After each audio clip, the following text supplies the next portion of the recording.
मला असं वाटतं की हे इम्प्लिमेंटेशन होणं हेच एक मला वाटतं फार एक मोठं टास्क होतं, जे बऱ्यापैकी तुम्ही ओव्हरकम केलेलं आहे. मात्र महिला बाल विकास खातं हे कायम चॅलेंजिंग राहिलेलं आहे आणि तुम्ही दोनदा जसं मी म्हटलं की हे पद सांभाळलेलं आहे मुख्यत्वे. त्यामुळे तुम्हाला ह्यातले कुठे काम अधिक केलं पाहिजे. मग काय, कारण ह्याच्यामध्ये कुपोषित बालकांपासून अनेक बरोबर. वास्ट आहे. अगदी. कारण महिला बाल विकास खातं इतकं वास्ट आहे की ते प्रत्येक महिलेशी, म्हणजे महाराष्ट्रातल्या प्रत्येक माणसाशी, प्रत्येक घराशी जोडलं गेलेलं आहे. तर इथं जेव्हा आपण एखादी स्कीम, म्हणजे कुपोषित बालकांसाठी असो किंवा मातांसाठी असो, अशी मधल्या काळात जी काही राबवली गेली होती सरकारकडून, ती देखील कशी इम्प्लिमेंट करताना चॅलेंजेस आले? याच्यामध्ये खूप आम्हाला या 2.5-3 वर्षामध्ये काम करता आलं. आणि खूप अशा स्कीम्स होत्या ज्याच्यामध्ये आम्ही आत्ताच्या हल्लीच्या म्हणजे गरजेनुसार त्याच्यामध्ये बदल केले. जसं मनोधैर्य स्कीम आहे, ती आधी फक्त सेक्शुअल असॉल्ट किंवा जे शारीरिक अत्याचार झालेल्यांपर्यंत मर्यादित होते. त्याचं वयोमान पण मर्यादित होतं. ते आम्ही आता बऱ्यापैकी आम्ही ते वयोमानामध्ये पण त्याच्या वाढ केली. त्याच्यानंतर ऍसिड अटॅक्स होतात किंवा घरामध्ये जे स्फोट होतात, गॅस सिलेंडर स्फोट असतील, त्याच्यातून सुद्धा ज्या पीडित महिला असतात त्यांनाही मनोधैर्यमध्ये आम्ही घेतलं. वा. त्याच्यामुळे त्यांनाही खरं तर आज मनोधैर्य म्हणजे काय, तर त्यांचं जे नुकसान झालेलं आहे ते काय आम्ही शारीरिक भरून काढू शकत नसतो, पण मानसिकरित्या त्याच्यातून त्यांना बाहेर काढण्याच्या दृष्टिकोनातून त्यांना एक सर्वसाधारण जीवन त्याच्या पुढेही जगता यावं, या दृष्टिकोनातून जे काही त्यांना एक सहकार्य लागतं तर ते आपण करत असतो.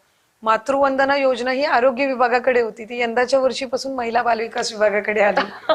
आम्ही त्याचं मॅपिंग गेल्या 10 वर्षांचं जे त्याचं मॅपिंग आहे हे विभागाने 3 महिन्याच्या कालावधीमध्ये पूर्ण केलं. Difficult. It is very difficult, पण ते राऊंड द क्लॉक डिपार्टमेंटने काम केलं.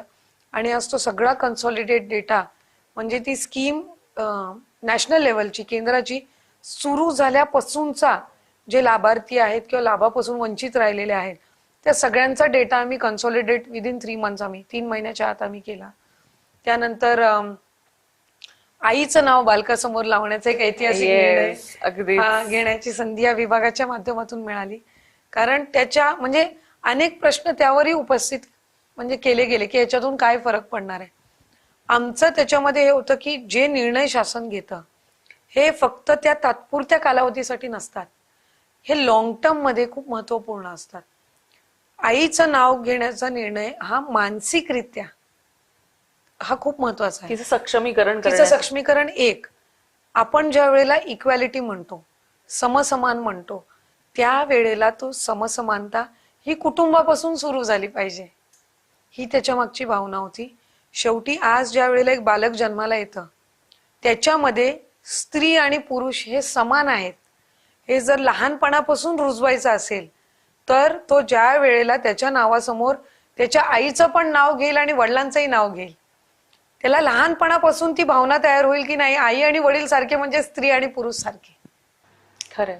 कारण आपण सगळे त्या पिढीमधून आलोय जिथे काही ठराविक निर्णय आई घेणार, संगोपन आई करणार, संस्कार चुकीचे झाले तर आई, नाही का, पण चांगलं जे आहे ते वडिलांच्या पावलावर पाऊल ठेवून केले.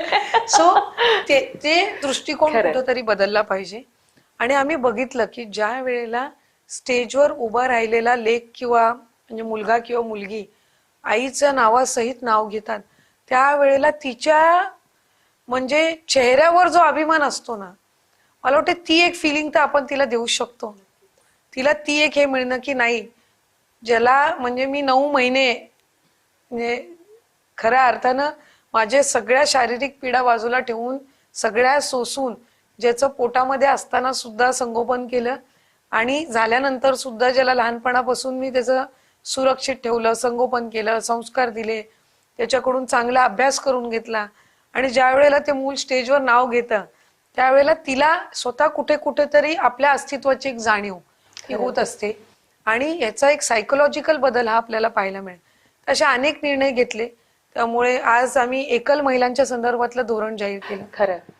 याची पहिली मीटिंग सकाळी 7:45 वाजता सह्याद्रीला अजितदादांच्या अध्यक्षतेखाली वा. झाली होती. आणि त्यावेळेला आम्ही पुणे जिल्ह्याचं एक प्रेझेंटेशन केलं होतं की तिथे एकल महिलांना ज्या सगळ्या वेगवेगळ्या विभागाच्या स्कीम्स आहेत त्या एकत्रित एका छताखाली मिळाल्या तर किती त्यांना लाभ होऊ शकतो. खरंय, बऱ्याचदा स्कीम्स असतात पण ते त्याची त्यांच्यापर्यंत जाणीव पोहोचत नाही. खरंय. सो ते आम्ही सुरुवात केली. आज राज्याचे मुख्यमंत्र्यांनी फडणवीस साहेबांनी अर्थसंकल्प सादर करत असताना एकल महिलांचा राज्याचा डेटा खरं कन्सॉलिडेट करून आम्ही त्याचं धोरण आणणार हे घोषित जाहीर केलं. केलं. त्यामुळे हा खूप महत्वपूर्ण एक भाग आहे पुढच्या दृष्टिकोनातून. कारण सिंगल मदर्स खूप असतात, नक्कीच. विभक्त झालेल्या महिला खूप असतात, विधवा असतात. त्यांना एका छताखाली जर सगळ्या स्कीम्स आपण देऊ शकलो, त्यांच्यासाठी आरोग्य, शिक्षण, आर्थिक सक्षमता जर देऊ शकलो, तर मला वाटतं याच्यापेक्षा चांगलं काम हे कुठलं होऊ शकत नाही. त्यामुळे अशा अनेक बाबी आम्ही करत असतो. आणि महिला व बालविकास विभागाची व्याप्ती वाढवणं आणि त्याच्या स्कीम्स शेवटच्या घटकापर्यंत पोहोचवणं, म्हणजे लाडकी बहीण योजना जितकी पॉप्युलर आहे तितक्याच सक्षमतेने इतर योजना राबवणं, या दृष्टिकोनातून काम करणं हे आमचं उद्दिष्ट आहे. खरं मला ना कधी कधी असं खरंच वाटतं की महिला बाल विकास खात्यांच्याकडून लाडकी बहीण